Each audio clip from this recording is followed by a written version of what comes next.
In this town, there are three things for certain: the high school question, the love of toasted Ravs, and you have to talk Cardinal baseball. We're going to do that right now with a guy who tells it like it is, Andy Van Slyke. He is tonight's Sunday Conversation. And it's a pleasure to get together with Andy Van Slyke, the most candid former Cardinal and a 5-time Gold Glover, 3-time All-Star. Let's go good, bad. Okay. The good: Ryan Helsley, 30 saves in a row. Some drama over the last week, but he just gets it done. It's pretty interesting you asked me, because I went over the good and bad before I came to it. Goodness. I did a little bit of homework. Here's the good news. You're right. I would like to talk in terms of team instead of individuals, because really this has been a picture of a team that's played good and bad.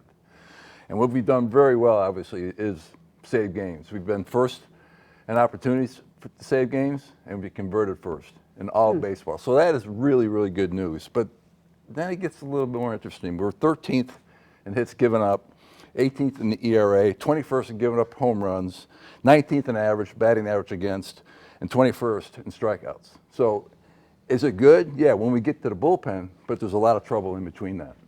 The bad: Nolan Gorman, a guy you like a lot, hitting 141 this month, nearly 42 strikeouts. What are you seeing right now? Well, I think one thing else is body language is terrible. No confidence, obviously. And you're not going to have confidence if you struck out 100 times already in the season. When you think about it, he's on pace to set a major league record. And if that happens, it's not going to be a good year for the St. Louis Cardinals, because they really do need this kid. But they need him to hit. And for some reason, he's gotten into a groove of trying to hit the ball over the fence on every swing, and that's just not going to work at this level. Nobody is that good. The good: Mason Winn, 286, probably their best everyday player. Do you see a star in the making, or should I slow it down a little bit? No, I do see a star. I see someone who's completely different than when he came up last year. And that's the biggest difference when you think about it between Gorman and Winn from last year. Winn made the adjustments to become a hitter. He was actually trying to pull every pitch last year. That's right. And the results speak for themselves. Now, this year, Gorman's trying to pull every pitch. And there's nobody in the history of baseball that can just continually to try to pull the pitch and be a very productive hitter. The bad: Goldie at 225, Arenado 262. They've been a little bit better. Are you bullish for them the second half of the season?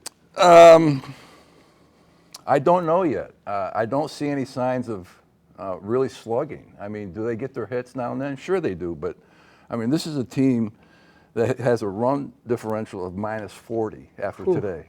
And that's just not going to add up. When you look at the teams that are really good at that, you look at the Dodgers, they're +125.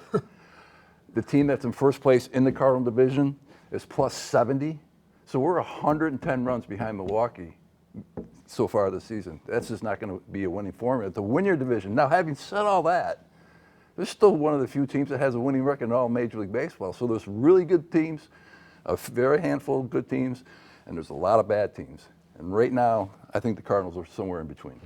Baseball philosophy question. You have Sonny Gray, who gives you normally 90 really good pitches, but then says, I got to come out. Should we just accept it? Hey, he's giving us 90 good. Or should we say, wait a minute, you're getting paid $25 million, you got to go longer? Well, it's a different era of baseball. I don't think there's maybe a handful of starting pitchers in all of baseball that expect to pitch all 9 innings anymore. It's a different mentality. The Chris Carpenters and those type of mentality type of pitchers, there's not that many around anymore. So when a pitcher gets to 100 pitches, he thinks he's done his job. Well, what if your bullpen's worn out? What if you got a doubleheader the next day? What if you have a 4-1 lead in the 8th inning and you need to throw another 20 pitches to save your bullpen for the next 2 possible games that you might need them? That doesn't take place anymore. An outfield question, and as a former Gold Glove center fielder, how much are you appreciating Michael Siani? Because by one defensive metric, he's the best defensive player in all of baseball. Yes. Can you live with 235 and no slug, or do you think about when Nootbaar comes back, you put him in center? I think you got to keep Siani in center field. I really do, and he's gotten better. I mean, I was told by a few people in the organization that he would never hit. Well, he's hit this last month, and the way he plays defense, he is right now. He is the Ozzie Smith of center field that Ozzie was at shortstop. That's how good he is at center field. General thought on the team. Phillies and Diamondbacks got to the World Series the last couple of years, winning 84 and 87. Do you think this is a team that if they make a few tweaks at the deadline, could actually make a run in October? I do.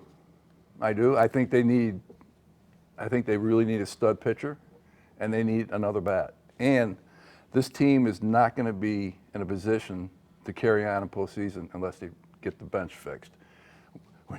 When you got what we coming off the bench, the opposing manager is kind of happy about it. I mean, there's nothing coming off that bench that puts any fear in the opposing team.